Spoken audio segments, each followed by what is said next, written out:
Biker found little boy frozen behind dumpster, what 180 Hell's Angels did to his uncle. It was a cold, quiet night in the city. The streets were almost empty, and a thin layer of frost covered the sidewalks. Most people were safe in their homes, wrapped in blankets and watching the world outside through warm windows. But for some, the night brought danger, loneliness, and fear. For a man named Jack, a biker who had spent decades riding through the city and countryside, nights like these were normal. He liked the quiet, the hum of his motorcycle, and the way the world looked under the dim streetlights. Jack had been riding for years, and he knew every turn of the roads, every alley, and every corner where trouble might hide. Tonight, though, something felt different. There was a sharp chill in the air, deeper than usual, and an uneasy silence that made him pay closer attention.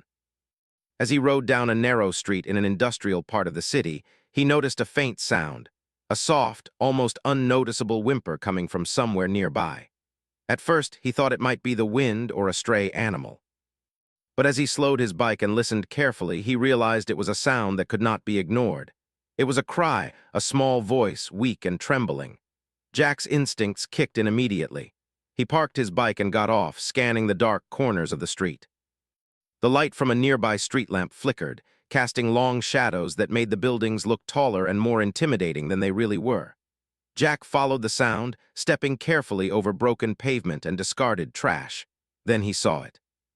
Behind a large dumpster, barely visible in the shadows, was a little boy. He was sitting on the cold ground, wrapped in a thin, torn jacket that offered almost no protection against the icy air. His small body was shaking uncontrollably, and his eyes were wide with fear and confusion. Jack's heart sank. He had seen hardship before, but nothing like this. The boy looked so fragile, so alone, and Jack felt a sudden rush of responsibility. "Hey there, little guy," Jack said softly, keeping his voice calm and gentle. "It's okay, I'm here to help you." The boy looked up at him with tear-filled eyes but didn't speak. He seemed frozen, not just from the cold, but from fear itself. Jack carefully knelt down, putting a reassuring hand on the boy's shoulder. He could feel how small and cold the child was, and it made him even more determined to get him to safety. Jack quickly removed his own jacket and wrapped it around the boy. The boy's teeth were chattering, and he leaned into Jack as if the warmth of another human being could melt away the terror he had been feeling. "We're going to get you warm," Jack said, his voice steady. "You're safe now. I won't let anything happen to you." Carefully, Jack lifted the boy in his arms. The boy clung to him, his tiny arms holding on as tightly as he could. Jack felt a mix of emotions, sadness for the boy, anger at the situation that had led to this, and a deep sense of duty to protect him. He hurried to his motorcycle, gently placing the boy on the seat in front of him, wrapping him in the jacket even more securely. He started the engine and drove as fast as he could, knowing that every second counted. The streets blurred past, and the cold night air whipped against Jack's face. But he didn't notice it. His mind was focused entirely on the boy. He thought about how alone a child must feel in a city that never sleeps, how small problems can feel enormous to someone so tiny. Jack promised himself that he would do everything he could to help this child, no matter what it took. Finally, they arrived at the hospital. Jack carried the boy inside, explaining quickly to the staff what had happened. The doctors and nurses immediately took the boy in, checking his vitals and wrapping him in warm blankets. Jack watched as the boy's shivering slowed, as color slowly returned to his pale face. There was a sense of relief, but also a lingering sadness. Jack knew that this child had been through something far worse than the freezing night. While the boy was being cared for, Jack sat in the hospital waiting area, his mind racing. He wondered how someone so small had ended up in such danger. Who had left him there? Why had no one noticed him before he was almost frozen? Questions swirled in his head, and he felt a heavy weight of responsibility. He had found the boy, but now he had to figure out what had led to this moment. Over the next few hours, the boy slowly began to recover. He was still scared and unsure of everything around him, but Jack stayed nearby, offering comfort and reassurance. He brought him small snacks, held his hand, and talked to him gently, telling him that he was safe now. Gradually, the boy began to trust Jack, responding with quiet nods and shy smiles. During this time, Jack also began talking to the hospital staff, trying to learn more about the child. They told him that the boy had no one to care for him at that moment and that he had likely been outside for several hours, exposed to the harsh winter night. Jack's heart ached at the thought, but he knew he could not let despair take over. Instead, he focused on what he could do, keeping the boy safe, warm, and comforted. By the time the night started to fade into early morning, the boy was stable. Jack had grown attached, feeling a protective bond forming between them. He knew this was just the beginning.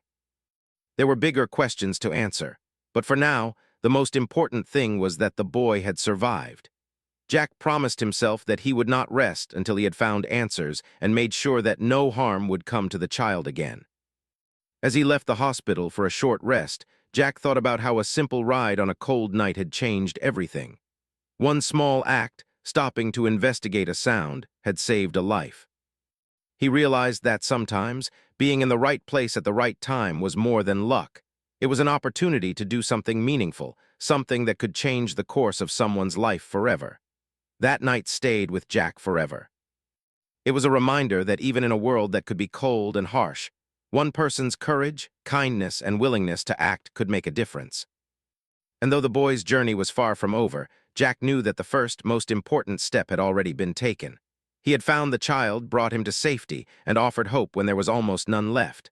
After the long, freezing night, the little boy slowly began to regain his strength. Wrapped in warm blankets at the hospital, he was quiet at first, still trembling slightly. Jack stayed nearby, keeping a careful watch over him. He didn't know much about the boy yet. He didn't even know his name. But something in him told Jack that this child had endured more than anyone should have to endure, especially someone so young. It took some time for the boy to start speaking. He was shy, hesitant, and afraid of strangers. Jack sat patiently, knowing that rushing him would only make things worse. Slowly, the boy began to open up, answering simple questions in soft, trembling whispers. My uncle," he finally said, pointing vaguely toward himself. He didn't know how to explain what had happened, or maybe he didn't want to. But Jack listened carefully, nodding and encouraging him gently. "It's okay," he said. "You're safe now. You can tell me what happened whenever you're ready." As the boy spoke, Jack began to understand the situation. He learned that the boy had been living with his uncle for some time. His parents were no longer in the picture, and the uncle was supposed to take care of him. But the boy described a home that was often loud, tense, and sometimes frightening. He explained that he had been scared of getting in trouble and didn't know where to turn. Nights were the hardest, he said, and there had been moments when he wished someone would just come and help him. Listening to the boy's story, Jack felt a mix of sadness and determination. He realized that finding the child behind the dumpster was only the beginning. He needed to understand the full story and make sure the boy's life would be safer from now on. But first, he focused on the present, helping the boy feel comfortable, cared for, and hopeful again. Over the next few days, Jack visited the hospital regularly. Each visit, he brought small gifts, warm socks, little snacks, and even a stuffed animal that he had bought on the way. At first, the boy only looked at him shyly, unsure of what to make of this kind stranger who seemed so determined to help him. But slowly, trust began to grow. The boy learned that Jack was dependable and kind, someone who would listen without judgment. He started to smile a little more and even laughed quietly at some of Jack's gentle jokes. As the boy's confidence grew, Jack began asking more questions to piece together the story of what had happened at home. The boy revealed that his uncle could be strict and sometimes frightening, though he never used harsh words. Still, there were moments when the boy felt unsafe, and he didn't know where to go when the uncle was upset. One night, after a particularly stressful argument, the boy had run away, trying to find a place to hide. That was how he ended up behind the dumpster, shivering in the cold, alone and scared. Jack listened quietly, letting the boy tell his story at his own pace. He understood that it wasn't just about rescuing the boy from the cold. It was about helping him feel safe, valued, and understood. Jack knew that children remembered moments of kindness more than moments of fear, and he wanted this boy to carry something positive from this experience. Meanwhile, Jack started making calls. He reached out to social workers, child protection services, and people he knew in the local community. He wanted to make sure the boy's situation was investigated properly, but he also wanted to do it carefully, so the child wouldn't feel like he was being treated like a problem instead of a person. Jack knew that every decision mattered. He wanted the boy to feel that there were adults in the world who genuinely cared for him, not just officials doing their jobs. The more Jack learned, the clearer it became that the boy's uncle, though not cruel in the worst sense, had created an unsafe environment through neglect and inattention. He was a man who had his own struggles and had never learned how to be a responsible caregiver. Jack understood that this wasn't always easy to face. Many people had difficulties in their own lives, but the boy deserved better. He deserved a place where he could grow, feel secure, and experience love and care consistently. Over time, the hospital staff began to involve child protection specialists. They gently explained the process to the boy, reassuring him that he was not in trouble and that no one wanted to punish him. The boy, still wary but trusting Jack, agreed to speak with them.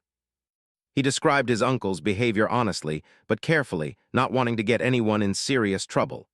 Jack, observing quietly, felt proud of the boy's courage. It took immense strength for someone so small to talk about their fears and experiences. Jack also spent time thinking about how to provide ongoing support. He knew that once the boy left the hospital, life would be different.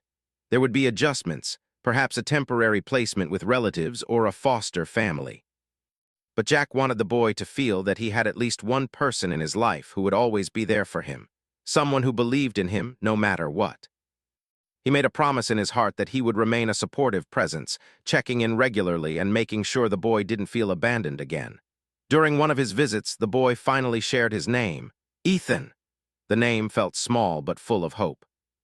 Jack smiled and said, "Ethan, that's a strong name. I'm glad to know you, Ethan. We're going to make sure things get better from now on." Ethan nodded, a little shy but grateful. It was a small moment, but it marked the beginning of trust and healing between them. Jack also learned that the uncle, despite his flaws, had some supporters in the community who didn't fully understand the risks he had posed to Ethan. Jack approached the situation carefully, knowing that confronting the uncle directly without support could create more problems. Instead, he focused on gathering information and ensuring that professionals were involved. He wanted to make sure that any decisions made about Ethan's care would be thoughtful and safe. As the days passed, Ethan began to recover not only physically but emotionally. He started to laugh more, play with toys, and even draw pictures for Jack during visits.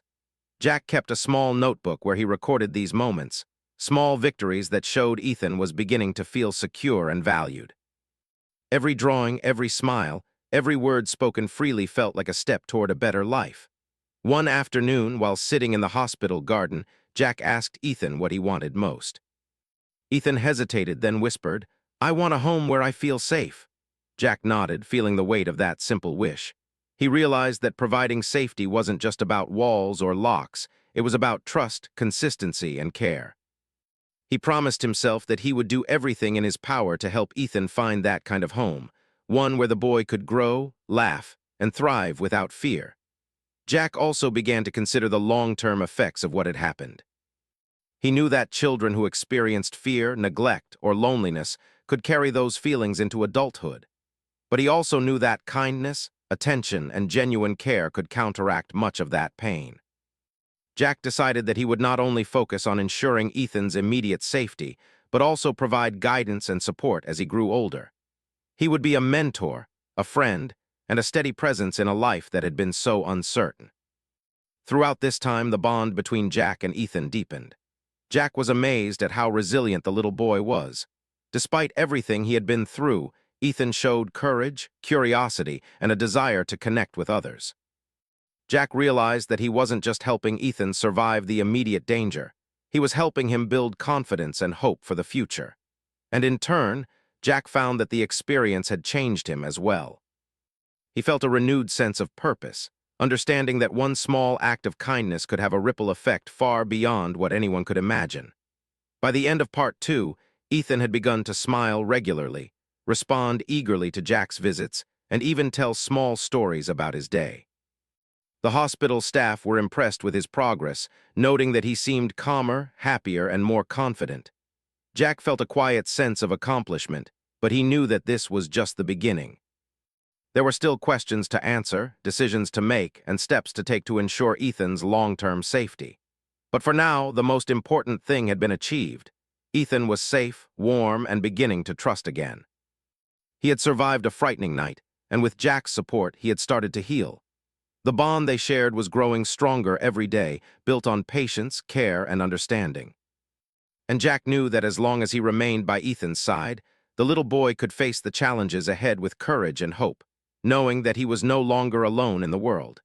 After Ethan had begun to feel safer and stronger at the hospital, Jack realized that keeping him physically safe was only part of the challenge. The other part was understanding the uncle and ensuring he could no longer pose a risk. Jack had learned enough from Ethan's quiet confessions to know that the uncle's behavior was unpredictable. While not cruel in the most obvious sense, the man had created an environment that was emotionally unsafe, filled with neglect and fear. Jack knew he had to act carefully, but he also understood that he couldn't wait too long. Jack began gathering more information about the uncle. Through neighbors, friends, and even some local business owners, he learned that the uncle was a man who kept to himself, often angry and quick to lose patience with those around him.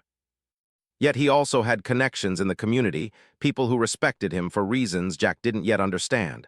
One name kept coming up in conversations: the Hells Angels. At first, Jack didn't know what to make of it.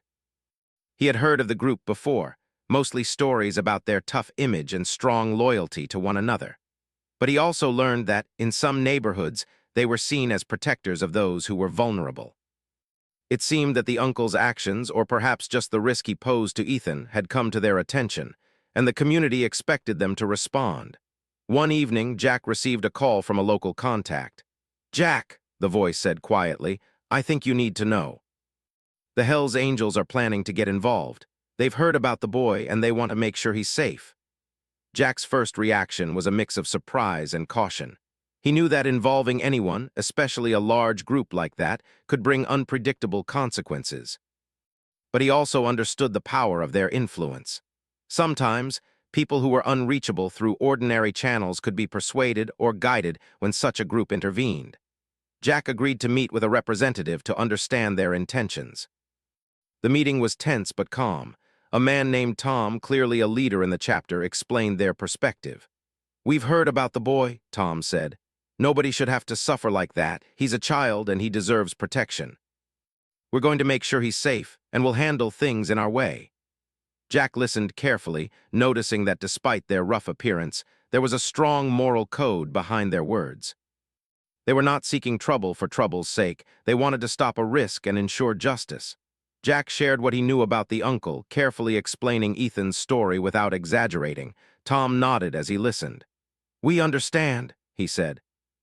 "We'll act, but we'll do it carefully. The goal is safety for the boy, not harm to anyone. We just want to make sure that this uncle understands the seriousness of his actions."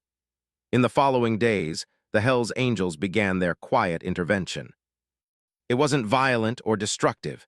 They made it clear that their approach was about authority and presence, not physical harm. Members visited the uncle's neighborhood, observed quietly, and spoke to people who knew him. They made it clear, through conversations and careful messaging, that the community and the group were watching, and that the boy's safety was a top priority. Jack observed all of this from a careful distance.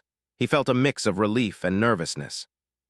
On one hand, he knew the boy would be safer with such a large and committed group, ensuring that the uncle couldn't act recklessly. On the other hand, he understood the unpredictability of the situation.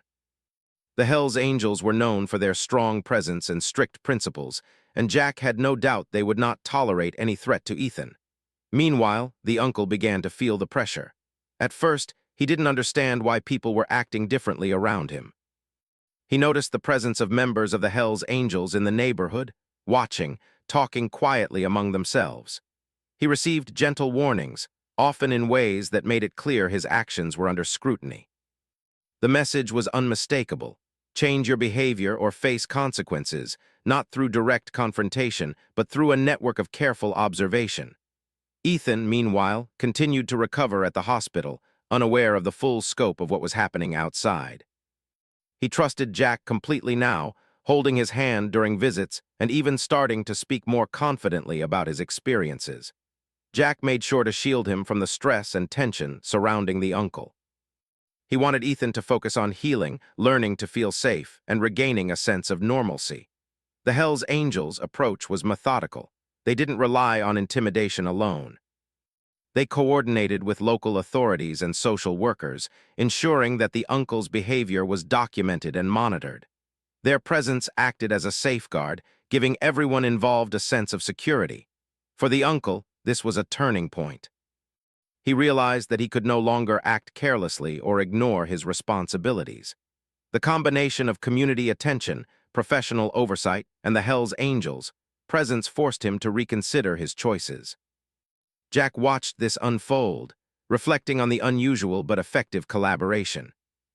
He had never expected to work alongside a group like the Hells Angels, yet their involvement demonstrated that even unconventional methods could lead to positive outcomes when guided by a sense of justice and responsibility. The situation highlighted a truth that Jack had known for years. Sometimes, protection and care require more than ordinary effort. Sometimes it requires courage, influence, and persistence. As the days passed, the uncle began to change. He became more attentive to Ethan's needs, realizing that ignoring or neglecting him could no longer be an option. He started cooperating with social workers and gradually accepted guidance on how to care for the boy properly. Jack monitored the situation closely, ready to step in if necessary, but he noticed a subtle shift. The uncle's attitude softened, not just because of fear, but because he started to understand the impact of his actions on Ethan. Ethan, still young and learning to trust the world again, noticed small changes too. While he didn't fully understand why the Hells Angels were involved or what had prompted the attention, he felt safer. Jack explained to him in simple terms that there were people making sure that he would not be left in danger again. The boy smiled quietly, holding Jack's hand tightly, feeling the comfort of protection. Throughout this period, Jack reflected on the complexity of life. He realized that people's lives were interconnected in unexpected ways.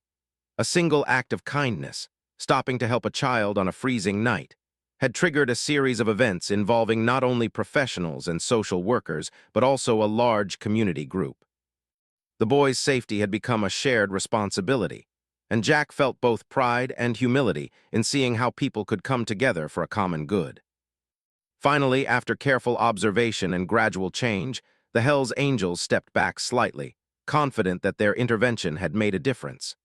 The uncle had shown consistent improvement in behavior, and with professional oversight, Ethan's life was more secure. Jack continued to visit Ethan, ensuring that the boy remained comfortable and happy, and that the relationship with his uncle remained positive under careful supervision. Jack also spent time reflecting on what he had learned about human nature. He saw that even people who made mistakes could change when given the right guidance and faced with clear consequences. He understood that protection wasn't only about immediate safety. It was about creating an environment where a child could grow, feel valued, and be encouraged to thrive. Ethan's progress continued steadily. He began to enjoy simple pleasures again, like drawing, playing games, and reading small books with Jack. The bond between the two grew stronger, built on trust, patience, and understanding. Jack knew that while the past could not be erased, the future could be shaped, and he was determined to help Ethan build a bright, safe, and joyful future. By the end of this chapter in their lives, the tension that had once surrounded Ethan's safety had eased. The uncle, now under careful observation and understanding, was no longer a threat to the boy. The Hells Angels' intervention had been unusual, unexpected, and at times intimidating, but it had achieved its goal, creating a safe environment for Ethan to continue growing. Jack felt a deep sense of relief, knowing that his small act of stopping to help had set in motion events that had changed lives for the better. After weeks of careful attention, Ethan's life began to settle into a rhythm he had never known before. The hospital staff, social workers, Jack, and even the community had all played a role in creating an environment where he could feel safe, cared for, and valued. Each day brought small victories. He woke up without fear, ate without anxiety, and began to play and laugh again. Most importantly, he had started to trust that adults in his life could be reliable and protective. Jack continued his visits faithfully, never missing a day. He brought books, puzzles, and simple toys to encourage Ethan's creativity and curiosity. At first, the boy hesitated to engage fully, still carrying the shadows of fear and uncertainty from the days behind the dumpster. But gradually, he began to open up. He asked questions, told stories, and even joked lightly with Jack. These moments, though small, were signs of healing and growth, proof that trust could be rebuilt even after fear. During this period, Jack also worked closely with social workers to determine the best long-term plan for Ethan. It was clear that he could not return to living solely with his uncle, at least not until the uncle had demonstrated consistent understanding and responsibility. The social workers explored several options, including temporary placement with a relative who could provide care, and structured programs designed to support children who had experienced neglect. Jack was involved at every step, ensuring that Ethan's voice and feelings were considered. The uncle, meanwhile, had begun to understand the gravity of the situation. The intervention from the Hells Angels, combined with oversight from the authorities, had opened his eyes to the consequences of neglect and inattention. He attended meetings with social workers and was guided on how to provide proper care for Ethan. Slowly, he began to show signs of change. He was more patient, attentive, and willing to learn. Though it was clear that rebuilding trust would take time, these steps were crucial in creating a safer and more stable environment for Ethan. Jack observed these changes cautiously. He remained protective, aware that true safety and trust could not be rushed. But he also recognized the importance of giving the uncle a chance to demonstrate growth. Jack often reminded himself that real change required patience, consistency, and guidance, not only accountability. This understanding helped him approach the situation with balance, protecting Ethan while supporting the uncle's journey toward responsible caregiving. Ethan's days began to fill with simple joys he had never experienced fully before. He started attending a local after-school program designed to help children build confidence and social skills. He made new friends and began participating in activities that encouraged teamwork and creativity. Jack sometimes accompanied him, sitting quietly on a bench while the boy explored, providing reassurance without intruding. These outings became treasured moments, reinforcing Ethan's sense of safety and belonging. Jack also noticed the positive effect these experiences had on Ethan's emotional growth. The boy was learning to express himself more freely, asking questions, sharing feelings, and showing empathy toward others. Jack felt a quiet pride in witnessing this transformation, understanding that the journey from fear to trust was not easy but immensely rewarding. As the days turned into weeks, the relationship between Ethan and his uncle slowly evolved as well. Under careful guidance, the uncle learned to communicate with the boy respectfully, listening to his needs and responding appropriately. There were still challenges, moments of tension and frustration, but the overall atmosphere in the home began to shift toward understanding and cooperation. Jack remained a supportive presence, offering guidance and reassurance to both Ethan and his uncle, helping them navigate difficult situations with patience and care. Meanwhile, the community continued to play a role in supporting Ethan's recovery and growth. Neighbors who had once been wary of the situation now offered encouragement and assistance. Teachers, program coordinators, and even members of the Hells Angels, who had stepped back once their initial intervention achieved its goal, kept a watchful, protective eye, ensuring that Ethan's safety remained a priority. Jack marveled at how the efforts of many individuals, each contributing in their own way, had created a network of support strong enough to protect a child and nurture his growth. One afternoon, as Jack sat with Ethan in the park, the boy turned to him with a serious expression. "Jack," he said softly, "I'm not scared anymore." Jack felt a lump in his throat. The words were simple, but the weight behind them was enormous. It meant that the boy, once trembling and alone behind a dumpster, had found a sense of security and confidence. He had survived fear and uncertainty and was now ready to embrace the world with hope. Jack smiled warmly, squeezing Ethan's hand gently. "That's right, Ethan. You're safe and you're strong, and you can face anything now because you're not alone anymore. There are people who care about you, and I'll always be here too." Ethan's eyes sparkled with a mix of relief and pride. For the first time, he truly felt that his life could be filled with happiness and security. The uncle, too, began to recognize the positive changes in his life.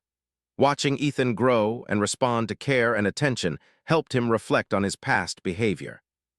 He began to see that neglect and inattentiveness had real consequences, and that taking responsibility for a child's well-being was both a duty and a privilege.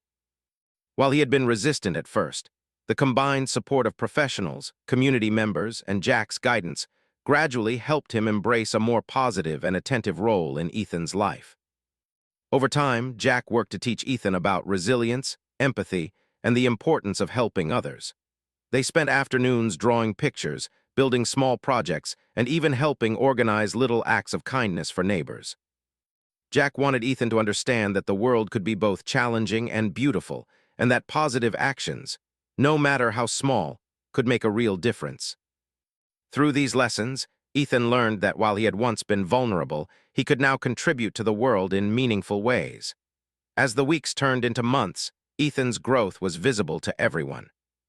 He laughed more freely, spoke with confidence, and participated actively in school and community programs.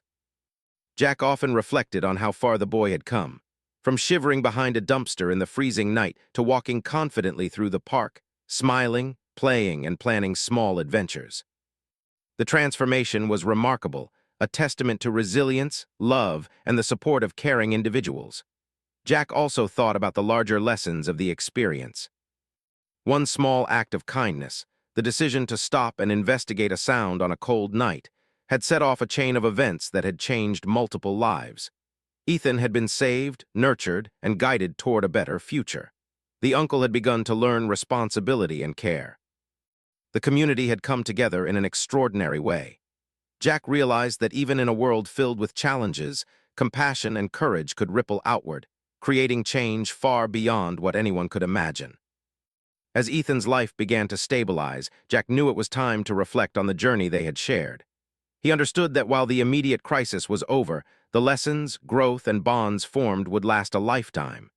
Ethan had learned trust, safety, and self-confidence. The uncle had begun to understand the importance of responsibility and empathy, and Jack had witnessed the power of small actions, community support, and moral courage in creating profound change. In the quiet moments, Jack would often sit beside Ethan, sharing stories about his own life and listening to the boy's ideas and dreams. They spoke about the future, about goals, and about ways to help others who might be in need. Jack wanted Ethan to understand that life was full of challenges, but with courage, support, and kindness, any obstacle could be overcome. These conversations strengthened their bond, turning Jack from a rescuer into a mentor and friend, someone the boy could rely on for years to come. Ethan's uncle, now guided by both professional support and his own reflections, began to play a more active role in the boy's daily life. He attended programs with him, helped with homework, and participated in small family activities that encouraged trust and connection. The process was gradual, requiring patience and understanding, but it demonstrated that change was possible when people were willing to learn and grow. The entire experience left Jack with a renewed sense of purpose.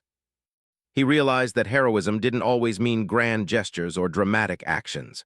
Sometimes it was the small, quiet choices, stopping to help a frightened child, offering consistent support, and staying committed through uncertainty, that truly made a difference. Jack carried this understanding with him, knowing that the world was full of opportunities to create positive change, one act at a time. By the end of this chapter, Ethan's life had transformed completely. He was safe, happy, and thriving. He had a supportive adult in Jack, a gradually improving relationship with his uncle, and a network of people in the community who cared about his well-being. The boy who had once been lost, cold, and scared now looked forward to each new day with curiosity and hope. Jack often reflected on the journey, recognizing that it had not been easy, but it had been worthwhile. From the freezing night behind the dumpster to the warmth, safety, and love that now surrounded Ethan, the story was one of courage, compassion, and resilience. It was a reminder that even in difficult circumstances, positive change was possible when people chose to act with kindness, patience, and dedication. As Jack rode his motorcycle through the quiet streets at night, he thought about Ethan, about the uncle, and about the ripple effect of their shared experiences. He knew that the boy's future was brighter because of the combined efforts of those who had cared, acted, and believed in him. And he understood that even in a world that could sometimes seem harsh and uncaring, hope, trust and love could prevail, creating stories of courage and triumph that would endure forever. Ethan's laughter, once lost in fear and cold, now echoed freely through the hospital halls, playgrounds, and parks. It was a sound of resilience, a testament to survival, and a promise of a future filled with possibility. And in every smile, Jack saw the proof that even the smallest actions, a decision to help, a moment of care, a choice to protect, could transform lives, turning fear into hope, loneliness into connection, and uncertainty into a bright, promising tomorrow.